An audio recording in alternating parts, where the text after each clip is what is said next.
நேர்களே வணக்கம். நாம் இப்போது எடுத்துக்கொண்ட இந்த தலைப்பு என்பது செல்வத்தை யார் இழப்பார் என்ற தலைப்பின் அடிப்படையிலே நாம் இப்போது தெரிந்து கொள்ளலாம்.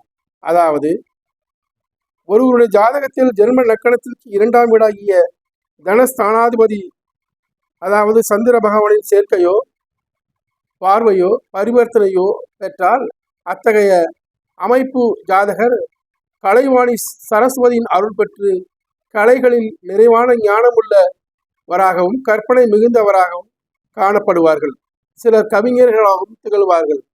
ஜனாதிபதி அங்ககார பகவானின் சேர்க்கையோ பார்வையோ பெற்றால் அந்நிய மொழிகளில் திறமையும் நுண்ணறிவையும் தகவல் பரிமாற்றங்களில் திறமையும் பெற்றவர்களாகவும் விளங்குவார்கள். இவ்வித யோகம் பெற்றவர்கள் ஒற்றர்களாகவோ ராஜதந்திரிகளாகவோ அரசாங்கத்தால் நியமிக்கப்பட்டு நல்ல பதவிகளையும் அடைபவர்களாக இவர்கள் இருப்பார்கள். தனஸ்தானத்தில் ராகு பகவான் இருந்தால் அந்த ஜாதகர் வித்தியாசமாக பேசக்கூடியவராக ஆற்றல் உடையவராக இருப்பார்கள். தனஸ்தானத்தில் கேது பகவான் இருந்தால் அந்த ஜாதகர் தொடர்ந்து பேசுவதில் தடுமாற்றம் உள்ளவராக இருப்பார் அல்லது அவசரப்பட்டு பேசுபவர்கள் வார்த்தைகளை கவனமின்றி பேசிவிட்டு சிக்கலை சந்திப்பார்கள். 2ஆம் இடத்தில் குரு கிரகமோ நீச்ச கிரகமோ இருந்தால் சிந்தனையற்று செய்யும் காரியங்களால் செல்வத்தை இழப்பார்கள்.